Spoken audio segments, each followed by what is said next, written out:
دادا کے انتقال کے بعد پورے گھر کا ماحول بدل گیا تھا، خاص طور پہ رمشا کی زندگی جیسے رک گئی تھی۔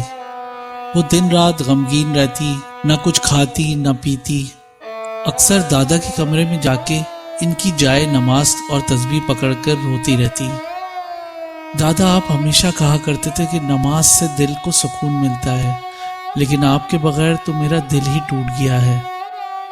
میں وعدہ کرتی ہوں دادا میں اس کو چھوڑوں گی نہیں، اور پھر رونے لگتی ہیں۔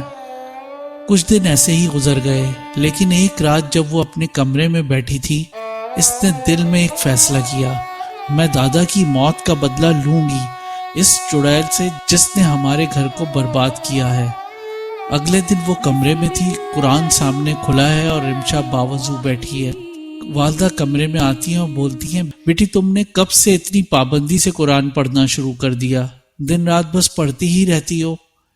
امی بس اب یہی میرا ہتھیار ہے، وہ چڑیل جتنی بھی طاقتور ہو قرآن کے سامنے کچھ نہیں۔ والدہ رمشا کو حیرت سے دیکھتی ہیں۔ اسی لمحے سے رمشا کی زندگی بدل گئی تھی۔ اس نے باقاعدگی سے نماز پڑھنا شروع کر دی تھی، قرآن کی تلاوت کرتی اور وظائف بھی پڑھنے لگی تھی۔ جب بھی وہ قرآن کی تلاوت کرتی تو اسے محسوس ہوتا گھر کے کونے میں کوئی سایہ دب جاتا ہے، جیسے اس کی طاقت کم ہو گئی ہو۔ رمشا نے انٹرنیٹ پہ اسلامی بکس ڈھونڈنا شروع کر دی، جنات اور چڑیل سے بچنے کے وظائف، دم اور درود، بزرگوں کے اقوال سب پڑھنے لگی۔ کئی راتیں جاگ جاگ کر وہ قرآن کی آیتیں یاد کرتی اور ان کے ترجمے لکھتی۔ کچھ دن اسی طرح گزر گئے۔ اب اس کا مقصد اس چڑیل کو ختم کرنا تھا۔ یہاں میں یہ بات بتاتا چلوں، جب سے رمشا کے دادا کا انتقال ہوا تھا، نانی اور ماموں کی تو ہمت ہی نہیں پڑی تھی کہ وہ اپنے گھر میں رہ سکیں۔ امی نے بھی نانی کو واپس اس گھر میں جانے نہیں دیا۔ اب ماموں اور نانی رمشا کے ہی گھر میں رہتے تھے۔ ایک دن رمشا ہمت کر کے کالج جانے کے بہانے نانی کے گھر پہنچ گئی۔ دوپہر کا وقت تھا، وہی گھر جہاں پہلی بار چڑیل نظر آئی تھی۔ جیسے ہی وہ دروازے سے اندر داخل ہوئی، اچانک گھر میں اندھیرا سا چھا گیا۔ ایسا لگتا تھا کہ جیسے باہر بادل چھا گئے ہوں اور گھر کے اندر اندھیرا ہونے لگا۔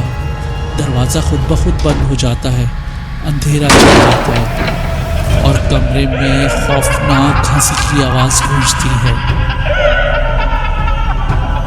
تو پھر آ گئی، تیرے دادا نے بھی یہی ہمت دکھائی تھی، اور دیکھ وہ اب کہاں ہے۔ اور رمشا بھی گرجدار آواز میں بولتی ہے کہ وہ میرے دل میں زندہ ہیں اور تمہارا آخری وقت بھی قریب آ گیا ہے۔ چڑیل دیوار پہ چڑھ جاتی ہے، لمبے لمبے ناخنوں سے دیوار کو کھرچتی ہے اور خوفناک آواز میں ادھر سے ادھر چلاتی ہے۔ اس کا بس نہیں چل رہا تھا کہ وہ رمشا کو کچا چبا جائے۔ رمشا اپنے بیگ سے قرآن نکالتی ہے اور قرآن کی تلاوت شروع کرنا ہی چاہتی ہے کہ چڑیل اس پہ جھپٹ پڑتی ہے اور رمشا زمین پہ گر جاتی ہے۔ کمزور ہے تو، تجھ میں مجھ سے لڑنے کی طاقت نہیں ہے۔ لیکن رمشا آہستہ آہستہ اپنے دل ہی دل میں آیت الکرسی کی تلاوت شروع کر دیتی ہے، اور اسے ایسا محسوس ہوتا ہے کہ اس کے اوپر سے کوئی بوجھ آہستہ آہستہ ہٹ رہا ہے۔ رمشا جلدی سے اٹھتی ہے اور گھر سے باہر نکل جاتی ہے، اور باہر آ کے وہ فوراً رکشہ روکتی ہے اور رکشے پہ بیٹھ کے گھر پہنچتی ہے۔ گھر واپس آ کے وہ بستر پہ گر جاتی ہے۔ اب اسے ایسا لگتا تھا وہ جیسے بستر سے اٹھ نہیں سکے گی، اس کی ہمت ٹوٹ چکی تھی۔ وہ بس لیٹے لیٹے ہی عصر کی نماز ادا کرتی ہے اور قرآن کی آیتیں دل میں دہراتی رہتی ہے۔ آہستہ آہستہ اس کی حالت بہتر ہونے لگ جاتی ہے۔ رمشا اس بارے میں بہت سوچتی رہتی ہے جو اس کے ساتھ کچھ دن پہلے ہوا۔ چڑیل نے تو اس کو پہلے ہی ملاقات میں اتنا بڑا دھکا دیا جس سے وہ ابھی تک نہیں سنبھل پائی تھی۔ ایک دن اس نے فیصلہ کیا کہ اس کے لیے کسی استاد یا بزرگ کی رہنمائی چاہیے۔ وہ بہت جگہ گئی، لیکن زیادہ تر لوگ ڈر کی وجہ سے اسے انکار کر دیتے تھے۔ ایک دن جب وہ کالج سے واپس آ رہی تھی تو اسے راستے میں وہی مولوی صاحب نظر آئے جس نے پہلی دفعہ ان کا علاج کیا تھا۔ رمشا نے فوراً ان کو روکا اور ان کو سلام کیا۔ انہوں نے بھی پیار سے اس کے سر پہ ہاتھ پھیرا اور اس کی طبیعت پوچھی، اور پھر دادا کا ذکر کر کے ان کی آنکھیں نم ہو گئیں۔ دادا کو وہ بہت پسند کرتے تھے اور دادا ان کو ہر نماز میں مسجد میں ملا کرتے تھے، اس لیے ان کو دادا سے بہت گہری انسیت سی ہو گئی تھی۔ رمشا نے مولوی صاحب کو بتایا کہ وہ کیا کرنا چاہتی ہے۔ مولوی صاحب نے اسے منع کیا، کہا بیٹی تم ابھی کمزور ہو، پر رمشا نے مولوی صاحب سے مدد مانگی۔ کچھ دیر خاموشی کے بعد مولوی صاحب نے اس سے کہا کہ اس دنیا میں اگر کوئی تمہاری مدد کر سکتا ہے تو وہ میرے استاد ہیں، اگر تم چاہو تو کل میں تمہیں ان سے ملوا سکتا ہوں۔ رمشا نے ان سے کہا ٹھیک ہے، میں گھر فون کر دیتی ہوں، اگر آپ مجھے آج ہی ان سے ملوا دیں۔ انہوں نے کہا ٹھیک ہے بیٹا، اب تم جب اتنی ضد کر رہی ہو تو میں تمہیں ان کے گھر لے چلتا ہوں۔ اور وہ دونوں فوراً رکشے میں بیٹھے اور مولوی صاحب ان کو اپنے استاد سے ملوانے کے لیے لے گئے۔ جب رمشا اس علاقے میں پہنچی تو اس نے دیکھا ایک پرانا حجرہ، اور اس حجرے کے اندر ایک بزرگ سفید کپڑوں میں ہاتھوں میں تسبیح لیے بیٹھے تھے۔ مولوی صاحب نے رمشا کو اندر جانے کا اشارہ کیا۔ رمشا ان کے قریب جا کے بیٹھ گئی۔ مولوی صاحب کی آنکھیں بند تھیں۔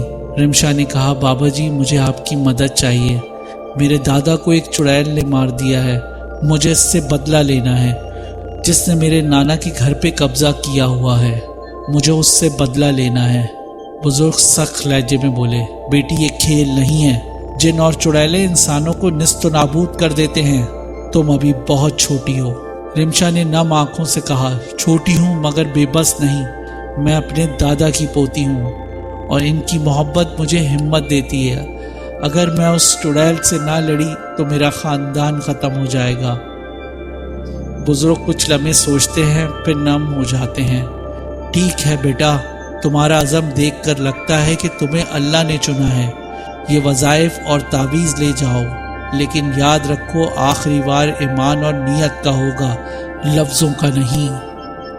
جب تم ان صورتوں کی تلاوت کرو گی وہ کمزور ہو جائے گی، لیکن آخری وار تمہیں خود کرنا ہوگا۔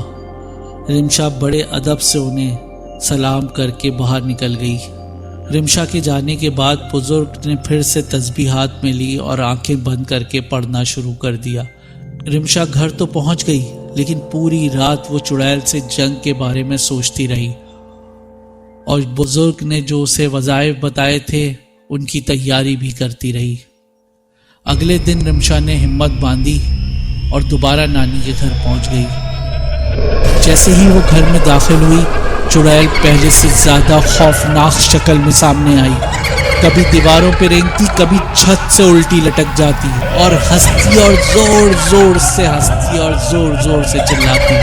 کوئی اور ہوتا تو وہ مناظر دیکھ کے وہ بے ہوش ہو جاتا۔ رمشا یہ سب کچھ پہلے دیکھ چکی تھی اور وہ اندر سے تیار تھی اس جنگ کے لیے۔ اس نے بلند آواز میں قرآن کی آیتیں پڑھنا شروع کی اور زور زور سے تلاوت کرتی جا رہی تھی، اور ادھر وہ چڑیل دیکھ کر مسکرا رہی تھی اور ادھر سے ادھر بھاگنے کی کوشش کر رہی تھی۔ دور بزرگ بھی اپنے حجرے میں بیٹھے ہوئے کچھ پڑھ رہے تھے۔ ان کی دعاؤں کی طاقت بھی رمشا تک پہنچ رہی تھی۔ کمرے میں ایک بھیانک جنگ شروع ہو گئی۔ دروازے خود بخود بند اور کھلنا شروع ہو گئے تھے، کھڑکیوں کے شیشے ٹوٹنے لگے، کھڑکیاں زور زور سے بجنے لگی۔ چڑیل نے ادھر سے ادھر بھاگنا شروع کر دیا تھا۔ جیسے رمشا نے قرآن کی تلاوت اور تیز کی، چڑیل کی حالت بگڑنے لگی۔ ایسا لگتا تھا اس کی طاقت ختم ہوتی جا رہی ہے۔ وہ کوشش کرتی کہ رمشا پہ حملہ کرے،